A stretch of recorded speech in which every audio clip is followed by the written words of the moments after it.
Alright folks, it's time for another episode of SEPreme Readings. Earlier today we did an important digression into anarcho-feminism, which is not a digression, it is to me the main topic of anarchism really.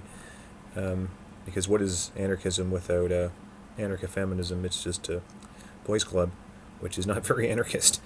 And I noted shamefully that the anarchism article we've been reading only mentions anarcho-feminism once, so it just goes to show you this article, this kind of article you read in the SEP can be real thorough and still not very thorough, paradoxically. I'm not a real dialetheist, though, that's in two senses, but okay, so section 2.3 Contingent, Consequentialist, and a posteriori anarchism. Some people say a posteriori, some people say posteriori. A less stringent form of anarchism will argue that states could be justified in theory, even though, in practice, no state or very few states are actually legitimate. Contingent anarchism will hold that states in the present configuration of things fail to live up to the standards of their own justification. This is an a posteriori argument based both in a theoretical account of the justification of the state, for example, the social contract theory of liberal democratic theory, and in an empirical account of how and why concrete states fail to be justified based upon this theory.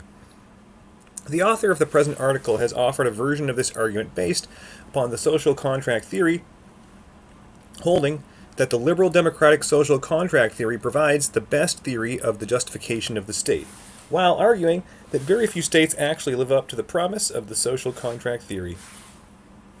One version of the contingent anarchist argument focuses on the question of the burden of proof for accounts that would justify political authority.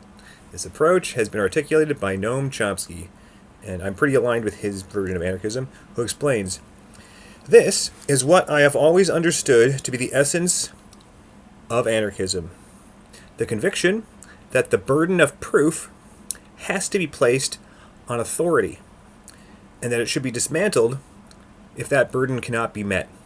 The authority should be, not the burden. Sometimes the burden can be met. Chomsky, that's unquote, Chomsky accepts legitimate authority based in ordinary experience. For example, when a grandfather prevents a child from darting out into the street. But state authority is a much more complicated affair.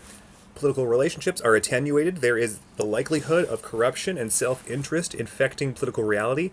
There are levels and degrees of mediation which alienate us from the source of political authority, and the rational autonomy of adults is important and fundamental. By focusing on the burden of proof, Chomsky acknowledges that there may be ways to meet the burden of proof for the justification of the state. But he points out that there is a prima facie argument against the state, which is based in a complex historical and empirical account of the role of power, economics, and historical inertia in creating political institutions. He explains, quote, "Such institutions face a heavy burden of proof. It must be shown that under existing conditions, perhaps because of some overriding consideration of deprivation or threat, some form of authority, hierarchy, and domination is justified despite the prima facie case against it. A burden that can rarely be met." Rarely, unquote. Chomsky does not deny that the burden of proof could be met. Rather, that there is a prima facie case against the state, since the burden of proof for the justification of the state is rarely met. Contingent anarchism is based in consequentialist reasoning focused on historical actuality. Consequentialist anarchism will appeal to utilitarian considerations, arguing that states generally fail to deliver in terms of promoting the happiness of the greater number of people, and more strongly that state power tends to produce unhappiness. The actuality of inequality, classism, elitism, racism, sexism, and other forms of oppression can be used to support an anarchist argument holding that even though a few people benefit from state power, a larger majority suffers under it. There is a significant difference between anarchism that is offered in pursuit of utilitarianism's greater happiness ideal and anarchism that is offered in defense of the minority against the tyranny of the majority. As we shall see in the next section, Individualist anarchists are primarily concerned with the tendency of utilitarian politics to sacrifice the rights of individuals in the name of the greater good. Before turning to that conception of anarchism, let's note two classical authors who offer insight into utilitarian anarchism. Godwin articulated a form of anarchism that is connected to a utilitarian concern. Godwin's general moral thought is utilitarian in basic conception, even though he also argues based upon fundamental principles such as the importance of liberty. But Godwin's arguments are a posteriori, based on generalizations from history and with an eye toward the future development of happiness and liberty. He writes, quote, "Above all, we should not forget that government is an evil, usurpation upon the private judgment and individual conscience of mankind, and that, however, we may be obligated to admit it as a necessary evil for the present," unquote. The claim is similar to Chomsky's insofar as it recognizes the complicated nature of the historical dialectic. The goal should be in a direction that goes beyond the state and toward the development of individual reason and morality. But in our present conditions, some form of government may be, quote-unquote, a necessary evil, which we ought to strive to overcome. The point here is that our judgments about the justification of the state are contingent. They depend upon present circumstances and our current form of development. And while states may be necessary features of the current human world, as human beings develop further, it is possible that the state might outlive its usefulness. We should note that utilitarian arguments are often used to support state structures in the name of the greater good. Utilitarian anarchists will argue that states fail to do this, but utilitarian conclusions are not usually based upon a fundamental appeal to moral principles such as liberty or the rights of the individual. They could be, though. That could be part of your utility function. Utilitarianism is actually quite general. This is especially clear if you read Russell and Norvig, the most cited textbook in computer science, their introduction to AI. Just read the section on utility theory, and you'll see very famous proof. I think one of the provers is Morgenstern. The one where, however you act, we can say you're maximizing some utility function. So trivially, technically, everyone is a utilitarian. They just have different utility functions. It's actually very important. This is relevant to say that, like, a profit-seeking motive is the problem with society. Professor John Clark said this on Facebook, and I said, "What are you talking about? What about this theorem? We know that everyone is pursuing some definition of utility, and so you're profiting in utiles. So what are you talking about?" He's basically conflating some form of toxic capitalism with the very idea of motivation, which is why it's so demoralizing, the anti-capitalist worldview. I mean, I'm a capitalist. I run two businesses. Not that I have a bunch of capital, but I'm a business person as well as a theoretician, and I wish I had been a business person all along, frankly. Not that I wasn't getting started fairly early. I mean, my tutoring started, I guess, as a teenager, but I didn't really think of it as a business. I thought of it as a job, and I didn't think really about promotion and sales and taxes. And not that taxes are important from an anarchist perspective, but they're not. They could be, but they're not quintessentially so.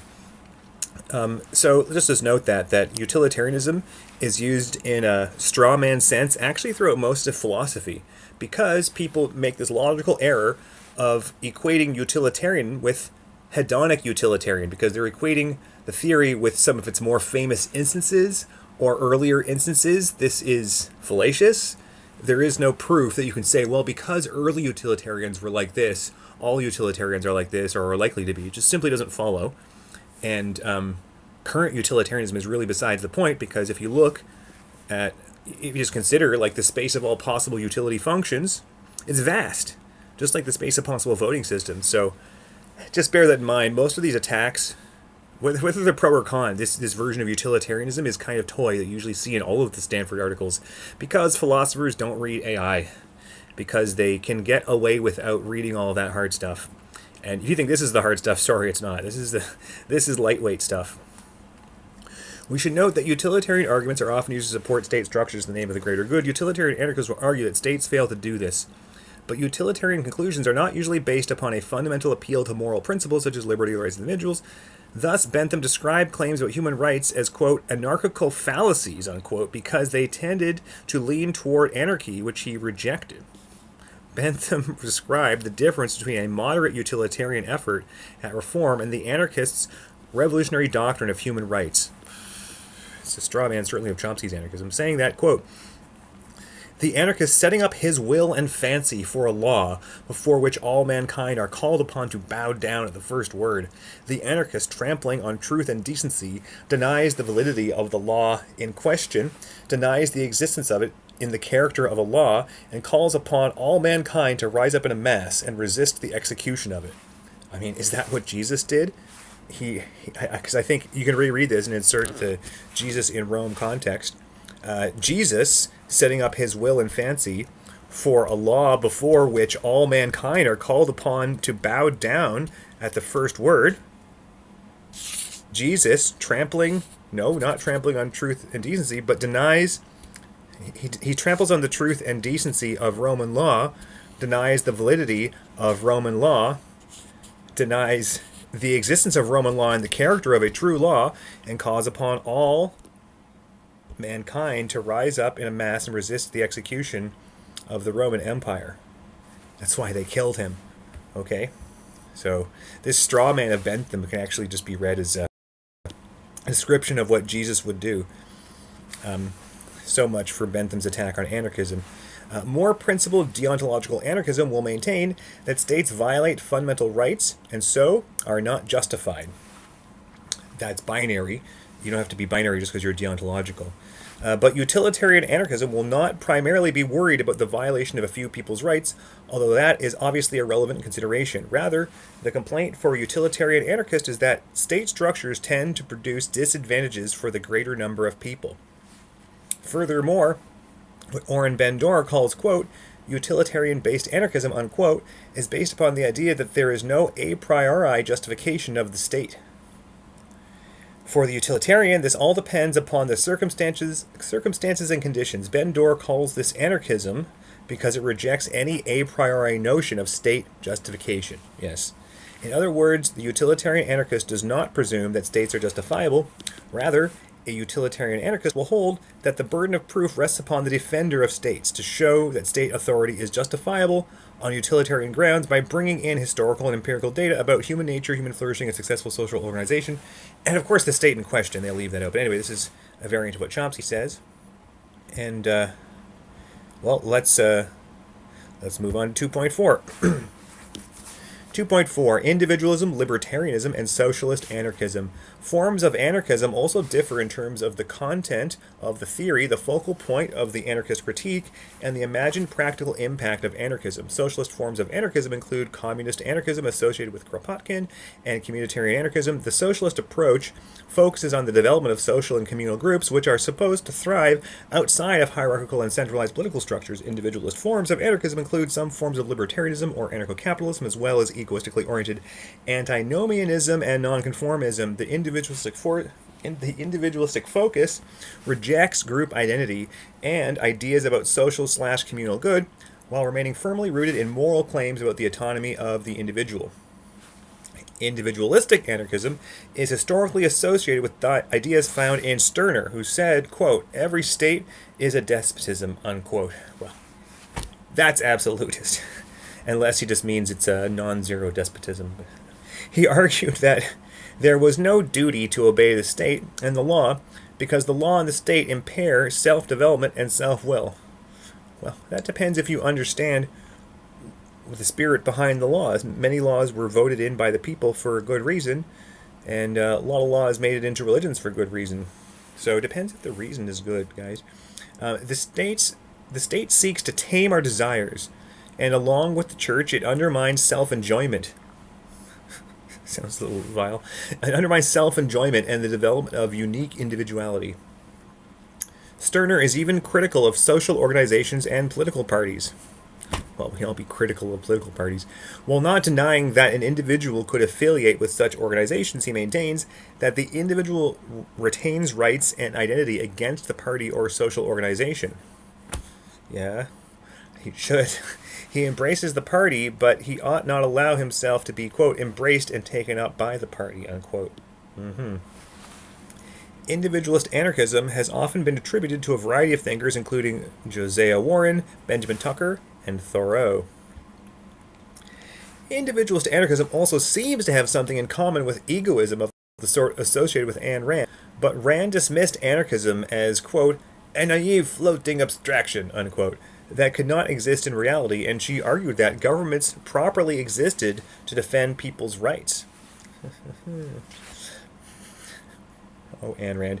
A more robust sort of pro-capitalist anarchism has been defended by Murray Rothbard, who rejects, quote, left-wing anarchism of the sort he associates with communism while applauding the individualist anarchism of Tucker. Now, let's be clear, I'm a left-wing anarchist, an anarcho-socialist, and I'm an anti-communist. So Murray Rothbard's a bit too worried about that. You can be one and not the other, although sometimes you end up, having to disassociate yourself from the communist edgelords. I'll put out what I sent in an email today saying that Yves Engler is a communist edgelord. He's running for the leader of the NDP. He's not going to get in. Avi Lewis wants to nationalize food distribution, so he won't win as PM even if he gets in. But Heather McPherson is actually an elected MP, so let's start with that. You can see more on what I wrote about that, but Heather's going to get the leadership anyway, I think. So, let's keep going. Rothbard continues to explain that since anarchism has usually been considered as being primarily a left-wing communist phenomenon, and libertarianism should be distinguished from anarchism by calling it non-archism. Well, that's in 2008. I don't think that's going to catch on. The next one does cut on, though. A related term has been employed in literature, minarchism, which I mentioned earlier. They were actually, in the opening, they basically defined it without using it. The word, which has been used to describe the minimal state that libertarians allow. Although it's been said quite aptly, I think, that minimal state has to be bigger than the biggest corporation that you allow. Otherwise, you just have a government run by the corporation. You need the regulators have to be more powerful than what they regulate, otherwise they can't regulate it. So that's why anarcho-capitalism is covert authoritarianism. They think they're anarchists, but by the time they allow for enough state regulation of the largest corporation, they are anarcho-socialists. So either they let the corporations run roughshod, or they need a ref. Most games need a ref, right? In chess, the ref is a set of formal rules, and regulations are a set of formal rules. It doesn't have to be a guy doing it in real time, but you need the equivalent of a ref. And the ref can't be overpowered by the players. Libertarians, Libertarians are still individualists who emphasize the importance of individual liberty, even though they disagree with full-blown anarchists about the degree to which state power can be justified.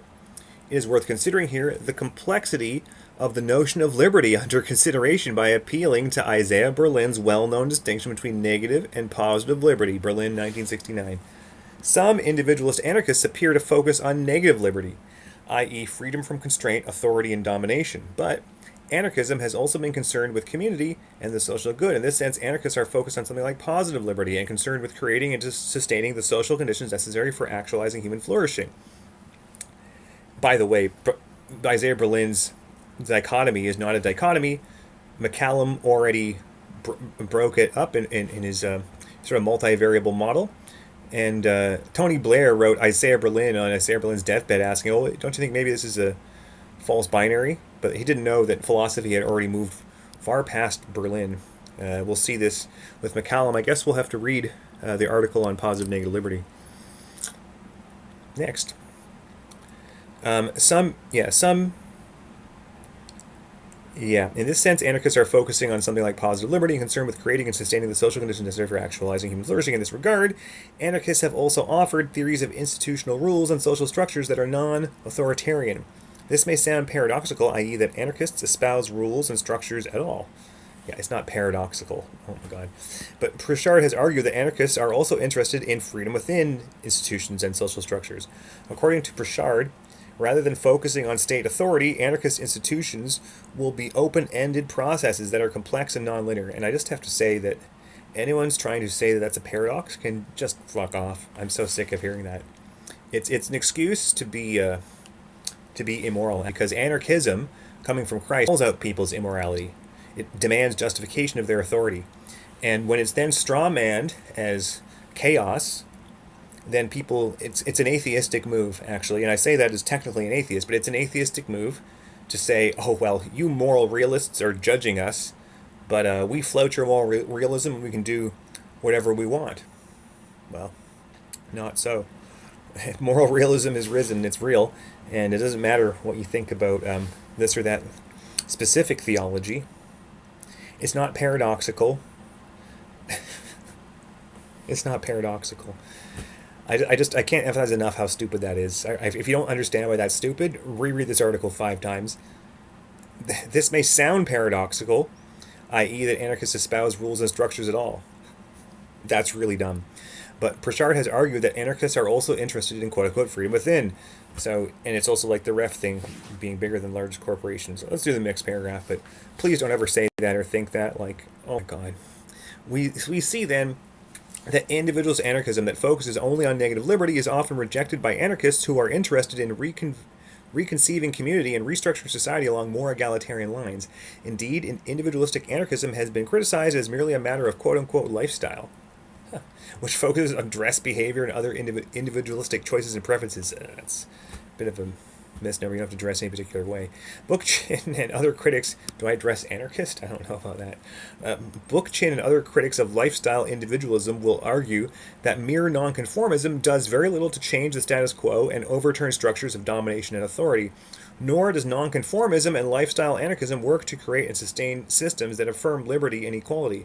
But defenders of lifestyle nonconformism will argue that there is value in opting out of cultural norms and demonstrating contempt for conformity through individual lifestyle choices. Pick your battles. A more robust form of individualist anarchism will focus on key values such as autonomy and self-determination, asserting the primacy of the individual over and against social groups as a matter of rights. Individualist anarchists can admit that collective action is important and that voluntary cooperation among individuals can result in beneficial and autonomy-preserving community. Remaining disputes will consider whether what results from individual cooperation is a form of capitalism or a form of social sharing or communism. Libertarian anarchists or anarcho-capitalists will defend free market ideas based on individual choices in trading and producing goods for market. On the other hand, socialist or communistically oriented anarchism will focus more on a sharing economy. This could be a large form of mutualism or something local and concrete like the sharing of family life or the traditional potlatch, but these ideas remain anarchist to the extent that they want to avoid centralized control and the development of hierarchical structures of domination. Unlike state-centered communism, which is authoritarian, of the sort developed by Marxists, anarchist communism advocates decentralization. The motto of this approach comes from Kropotkin, all for all. In The Conquest of Bread, Kropotkin criticizes monopolistic centralization that prevents people from gaining access to socially generated wealth. The solution is all for all. Quote, what we proclaim is the right to well-being for all, unquote, Kropotkin, 1892. The communist idea that all humans should enjoy the fruits of the collective human product shares something with the Marxist idea of to each according to his need, but Kropotkin argues for the need to evolve beyond centralized communist control, what he criticizes as mere collectivism, and toward anarchist communism.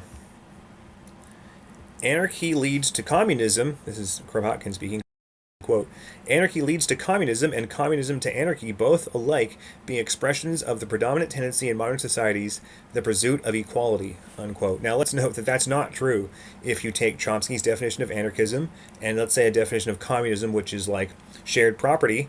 Skepticism of power does not logically entail shared property. It simply doesn't. Skepticism of things doesn't entail anything, really. It entails your being skeptical. It tells you exist, like in Descartes' famous dubio, not the cogito, but the dubio ergo sum, not cogito ergo sum. Okay, yeah, everything entails something, but not about this.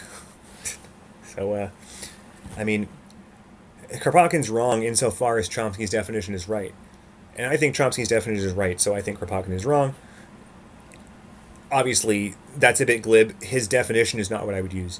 Kropotkin argues that the communal impulse already exists and that the advances in social wealth made possible by the development of individualistic capitalism make it likely that we will develop in the direction of communal sharing.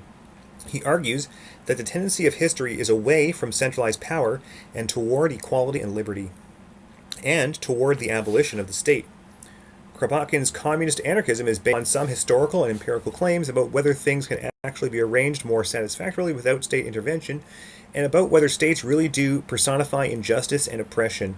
Libertarianism and anarcho-capitalism also think that the free market will work to adequately maximize human well-being and help individuals to realize their own autonomy. It can do. You need some regulations. That's kind of provable. We'll talk about that in a different context. The incompletability of markets basically proved it in 2019 mathematically. But for the socialist and communist anarchists, the question of individual self-realization is less important than the idea of social development. Kropotkin's all for all indicates a moral and ontological focus that is different from what we find among the individualists. Socialist and communally focused forms of anarchism emphasize the importance of social groups. For example, families can be viewed as anarchic structures of social cooperation and solidarity. A social anarchist would be critical of hierarchical and domineering forms of family organization, for example, patriarchal family structure. But social anarchists will emphasize the point that human identity and flourishing occur within extended social structures so long as it remains a free and self-determining community. The tension between individualist and socialist anarchism comes to a head when considering the question of the degree to which an individual ought to be subordinated to the community. One problem for so-called, quote, communitarian, unquote, theories of social and political life is that they can result in the submergence of individuals into the communal identity. Individualists will want to struggle against this assault upon autonomy and individual identity. Communalists may respond as Clark does by claiming that the ideal of a genuine community of autonomous individuals remains a hoped-for dream of an impossible community, quote-unquote. On the other hand, communally focused theorists will point out that individual human beings cannot exist outside of communal structures. We are social animals who flourish and survive in communities. Thus, radical individualism also remains a dream. And as more politically oriented anarchists will point out, individualism undermines the possibility of organized political action, which implies that individualist anarchists will be unable to successfully resist political structures of domination. And we'll see next time how we might resist as we get into the more applied part, anarchism and political activity.